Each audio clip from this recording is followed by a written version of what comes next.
People, you know what's about to happen. It is Thursday, and that means that the drop is coming your way. We're live at Cactus Music World headquarters. Quinn Bishop sitting here, riding shotgun, about to hit the list. Hiya. Hey, let's talk about some new releases or some Please. great ones this week. You know, Please. sometimes February and especially the end of February can be very quiet with regards to releases. Everybody kind of piles everything into spring and March, which is often why South by Southwest is such like a huge deal. But we got some great stuff. We're gonna kick it off with MGMT. And I love this band. Yeah, the great band. This is their new album, Loss of Life. You know, one of the the great modern psych bands, along with the Lips, and they more commercially successful than probably any of the other groups. I love that they have that kind of like you can it's almost danceable. You know, if this came on in a club, you know, but it's still rock. It's still rock, absolutely. Rock. But there's a groove. There's usually a good drum beat or mechanical drum beat, electronic drum beat. I don't know, but yes, so this is a big deal. So this is their fifth album. They take their time making records. Their fifth album, their first, they left Sony Music and they're on their own label, MGMT Records. I don't know how they came up with that zippy name, but smart. And also, first on this record, it's their first album to feature a guest, and it is Christine and the Queens on the track "Dancing in Babylon," which is great. It's got like I can't tell if it's a sample or they're playing it, but it's got a Kraftwerk kind of vibe to it. It's a great track. Everything I've heard from this has really been great. You know, the funny thing about them, do you know the story about them, that they were at like college or making music or whatever, and somebody from Sony's like, hey, we want to sign your band. And they were pretty much, what? No, we're just like goofing around. Why did that happen to us when we were like playing in a band in college? Plainly. Well, good for them. Not happen. And apparently they were right. They were right. Yeah. And you know, the thing I like about them, they follow their muse wherever that leads them. The first record, Oracular Spectacular, is that right? Huge record, and really kind of straight down the middle. And then they really just went all over the place with it and still connected with fans, which is remarkable if you can change stylistically and do that. So, and now for something very different, the brand new Blackberry Smoke record. Charlie Starr and company. That now these guys have been really busy. They're pretty much the face of modern Southern rock. I mean, there's a lot of country in there, but they really do it right. From Georgia, and this is check this out. This is their 8th full length. They've done 2 live albums. Yes, and 5 EPs. They have a great covers EP where they do like the Stones and stuff, but they were the first truly independent artist to have a #1 album on the country chart in 2002, something like that. They got a huge amount of fans and pull from a bunch of demographics. They're a great band. I love that. And I will tell you that you mentioned Charlie Starr. What a great guitar player, man. Yeah, he's a solid guitar player. He's a great guitar player. And I always love him. Whenever their records are on, it's like, yeah, there's people go for the obvious comparison. Oh, it's like there's a lot of Skinner going on there, whatever. But I hear like Humble Pie. Oh yeah, and it's a Black Crows big classic rock reference, but then country notes. You know, even a little when they do some of that acoustic stuff, you can almost hear like a little bluegrass thing or something in there. So yeah, in rock, country, Anna. Yeah. And also, I always mention this. You mention this a lot of times too, because we nerd out about this stuff. It really is so important who produces your album.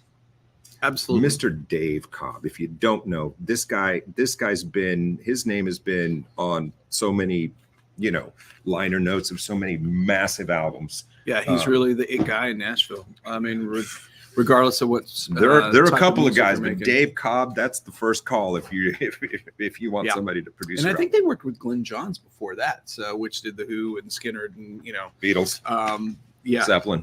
They know what they're doing. Okay, now we both love this band, right? 100%. Totally sold out. I didn't even know they were coming, and it was like it's White Oak, right? White Oak Music Hall. It finally clicked. So this is the new album from the Idols, Tank, and boy, I love this lead singer, man. I just love his voice. I think it's angsty and punk rock, but yet this is a more accessible record for them. It's the UK rock band that we need to save rock. Yeah, I'm down, man. I really like them a bunch. This record It's interesting. huge. Yeah, it's kind of quirky that they did that. Bands always try to. Bands don't like to have barcodes on their art, so they always try to figure out a way to. Do that. Okay, I get it. So when you tear off, when you tear it off, it's gone. It's gone. Yeah. Which makes it really easy for us at the record store to like look at open records and figure out what they are. But yeah, and produced by with Nigel Godrich and Kenny Beats. So it's this one's got a real sense of growth to it, I think, from the previous records. But it's still them. It's still them. It is still them. Yeah. I didn't know that show sold out. I totally want to go to that show. We may have to pull some strings out there. If anyone out there would like to donate a couple of, it doesn't have to be anything fancy. We'll stand right by the men's room. Hey, we like standing at the bathroom. We like standing by the bathroom, being, the older gentlemen that we are, especially after a couple of frosty cold St. Arnold's. Mm-hmm. That's right. Stay near the bathroom. That can happen anyway, too. This is going to rock. And if you don't have any idols, pick up any idols and you'll be happy. Yep. They've got a great. It's one of those. Their streaming playlist too is like.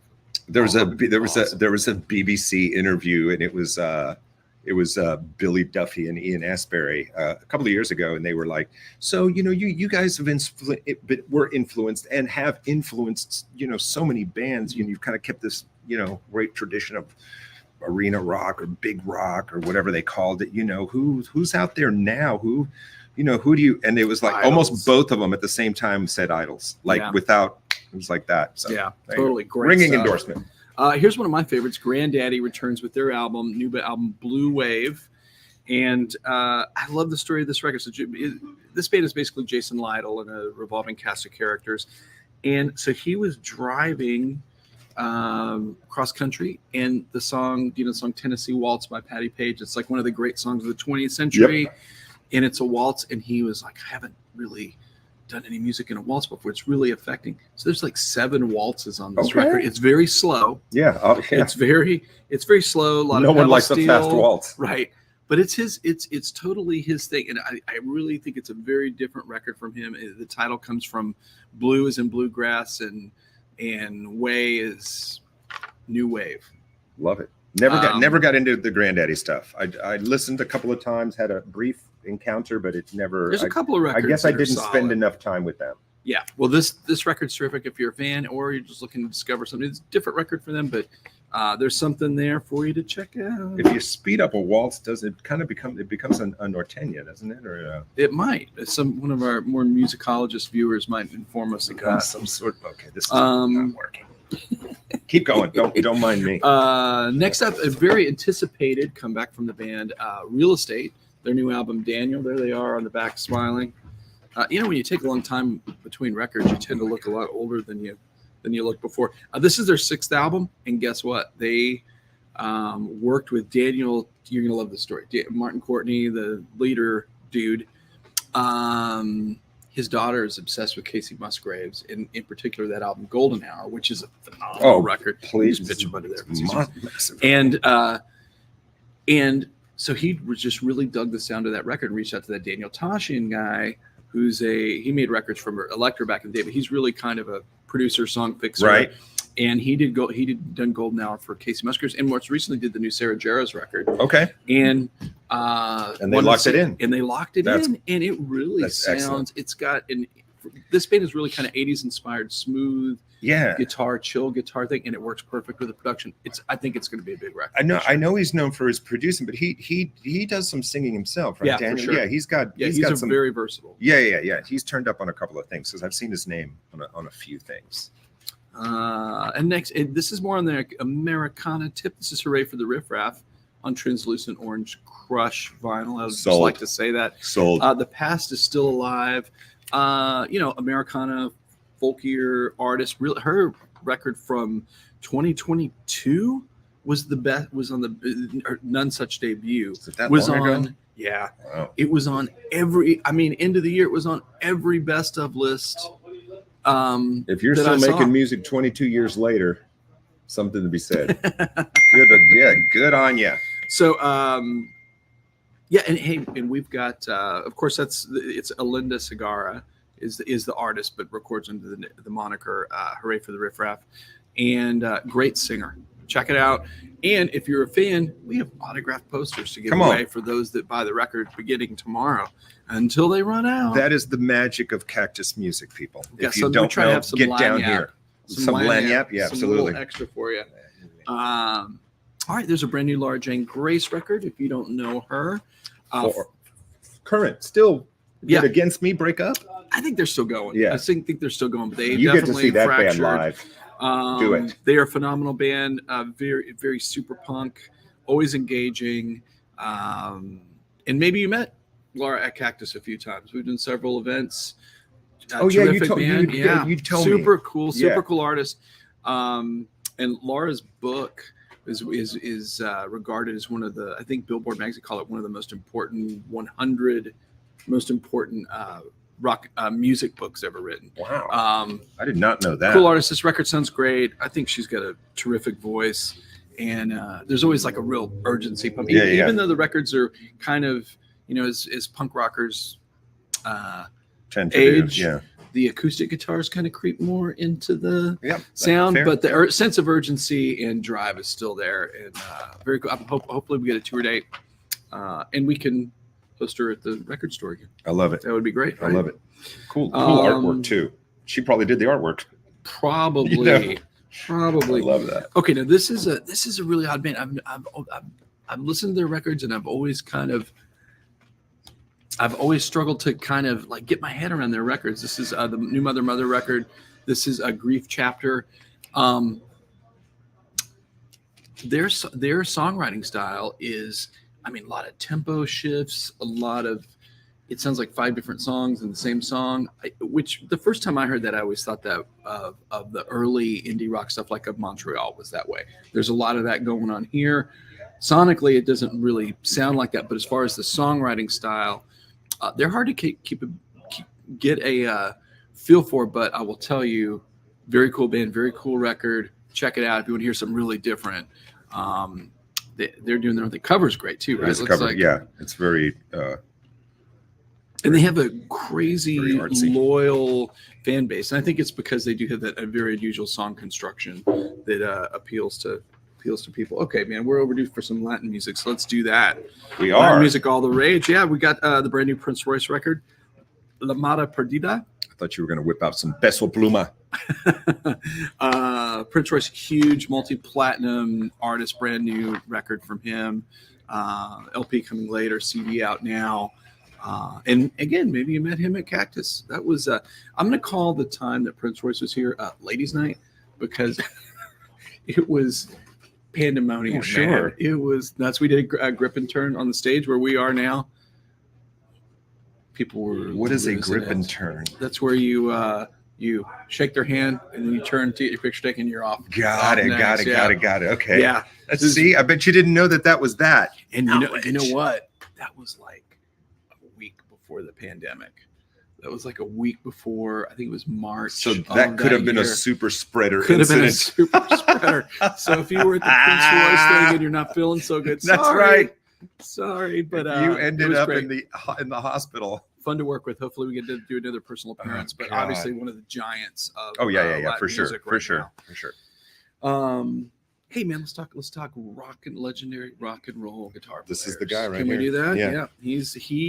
He probably, I'll tell you a funny story about this. He probably influenced as many young guitar players as anybody ever has. The new Ace Frehley record, 10,000 Volts. I think it's pretty cool. I think it's solid. He's been bashing and trashing his former bandmates on the quality of their new records. Yeah. And I kind of would agree with him. Like this kind of run that he's done over the past 7 or 8 years of new music, he's on a tear. I don't know if he necessarily has the songwriting acumen of his former bandmates, but he's putting out really, really solid work. And hopefully we get a tour date here as well. I was listening. I clicked on a couple of, I think it was 10,000 Volts and maybe Cherry Medicine that were on YouTube, and I was listening to it. And I thought to myself, it sounds so much exactly like Ace Frehley that I didn't know why my brain was expecting to hear something that did not sound exactly like Ace Frehley.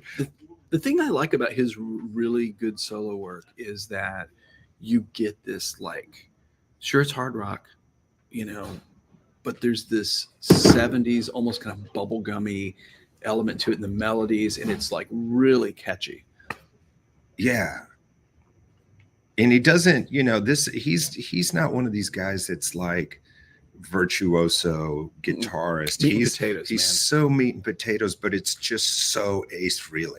It's, you know, it's like the George Harrison thing. Yeah. You play what the song calls for. You follow the melody. You play what the song calls for. I have sat down with a guitar, watched a YouTube video of Ace showing you how to play the thing, and it does not sound like Ace Frehley, you know? Yeah. I mean, you've done that. It's just, it's infuriating. Yeah, and he's one of the, you know, he's one of the Les Paul Marshall guys. Like, he has that signature tone. I love it. It's, you know, core hard rock. Don't fix it, broke. Ain't whatever. Next record we're talking about, I'm rooting for this guys because I think his former bandmates are kind of this brand new Mick Mars record, him emerging, stepping away from the band and doing his own thing. This is the other side. Did he step away? Sounds like he got pushed out of the boat, is what I would get. You know, so he thrown overboard. Well-known health issues which derailed their ability to tour. I think that's where the break comes from. But they also lost a very important songwriter in them because he's like the riff meister. Yeah. I mean, obviously, you know, Nicky, both lyrics and you know, bringing in a lot of those great bass grooves. But yeah, when you lost Mick, you lost you know, we wouldn't have a Shout at the Devil, right? Kickstart My Heart, you know, everything that had a cool little guitar lead in. Yeah, he's cool. You know, of course, he's much older than his bandmates, but I think that's also what made them a huge success initially, because it was rooted in like glam rock and Alice Cooper. And he said he came from came from more of a bluesy side than what they were coming from. So I'm rooting for him. I am too. I hope this album does well. Singer on this record, this guy Jacob Button. Supposedly, his audition, Mick heard him sing like 2 notes, like, you're the guy. Like, he knew what he was listening for. And so anyway, check that out. I thought the tunes sound really good. I mean, if you're a fan of late period crew, it's gonna resonate with you. That's the guy. I love it. Hey, we got some cool reissues for you here. Lake Street Dive, this is their debut album, Bad Self Portraits, 10th anniversary, getting remastered. They threw 2 extra songs on there. I really like this band. If you're familiar with this band, it's very kind of vaguely. I mean, the singer's super, like, it's like a jazz singer singing with a pop group, but the guitar player has like a great, like, real clean tone. Yeah, harmonies are terrific. I'm completely thinking of a different band. And I didn't get to hear this. So this is basically a bunch of kids that went to like music conservatory playing pop music. And it works. You've probably seen them on Letterman. You've probably seen them on Conan. You've probably seen them on Colbert. They're like a late night show staple rave. This is a first record, terrific record. Again, maybe you met him at Cactus. Maybe you were hanging out with him. Sorry, I'm just bragging at this point. We get. I like it when you brag. It makes me happy. But you know, I had kind of forgotten about them. Their records have kind of followed a different path, and I forgot how much I like this record. I was listening to it. Great stuff. Check them out. And then, boy, this is a big record, right? This is a big Fumbling Towards Ecstasy. Sarah McLachlan. Everybody bought it. This is the man. I could not believe this. This is the 40th anniversary of this record. I saw that on your list, and I was like, come on, you're high. Come on. And she's doing, or is it 30th? It's got to be 30th. It's got to be 30th, right? But I was ready to accept 1993. I was ready to accept 40th. And this record sold 3 million copies in the U.S. She's doing a 30-city tour. She's really kind of doesn't work a whole lot. She still records new music, but she's doing a 30-city U.S. tour. As a tribute to this record, and kind of the single position, that Ice Cream song was huge. Also, they repackaged it later to include the track that was from was it Brothers McMullen was the huge hit. I can't remember the title of the song, but anyway, hugely important folk artist, a female artist of that era, and super nice person. Again, maybe you met her at Cactus. Maybe you're hanging out with her at Cactus. I really didn't tee them up that way. But go see Sarah. She's awesome. I love her. Or just wait for her at Cactus. Or just wait for her to hang out. We used to, it was funny. I remember one time we just like went over to when we were next to Whole Earth. Yeah. I just like had tea, and it's like we're hanging at the bar there, having tea, and people are like, "What is yeah, I'm yeah, like, sure. It's not her. It's not her. It's not her. Yeah, no, that's. How about this? You need some electronic. Everybody music, needs right? Dead Mouse in their life. Need some Dead Mouse. This is a huge record. The 4 times 4 equals 12.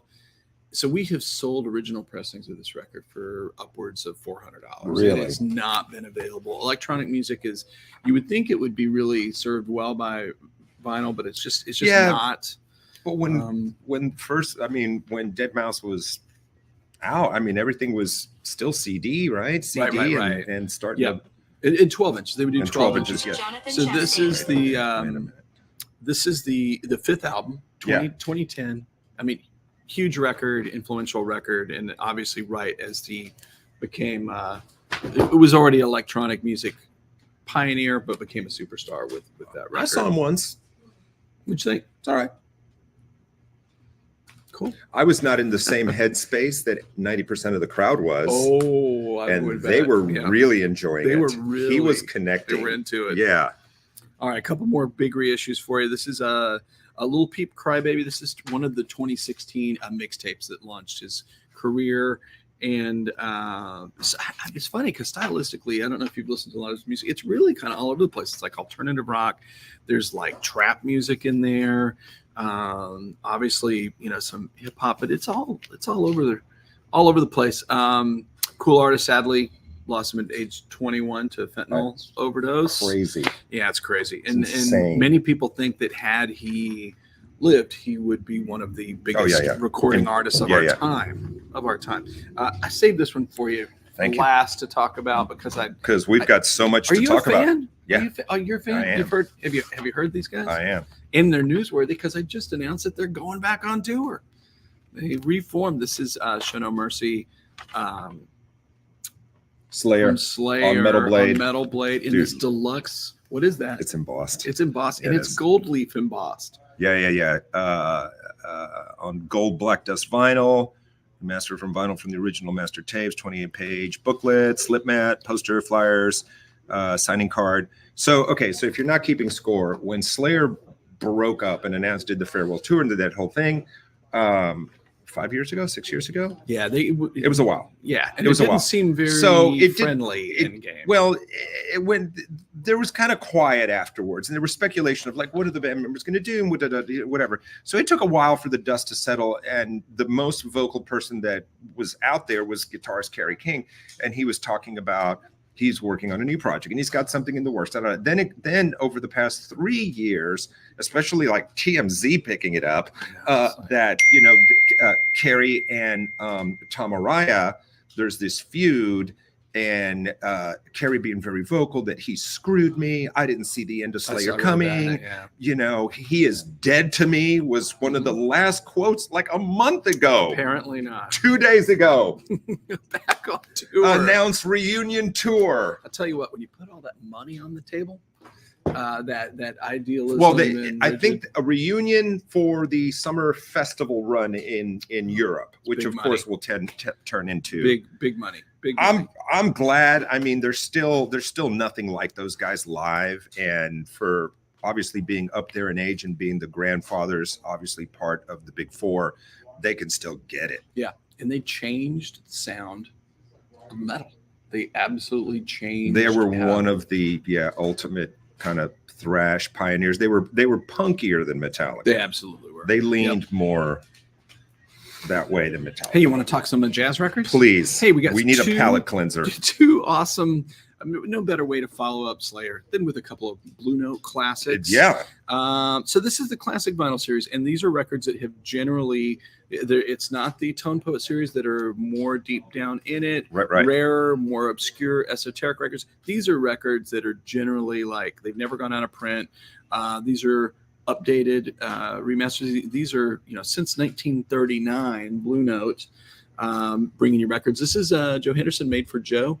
And this is, listen to this morning. This, you got Ron Carter, Cedar Walton, Buddy Hutcherson. Is that's what's left? Mm-hmm. Okay.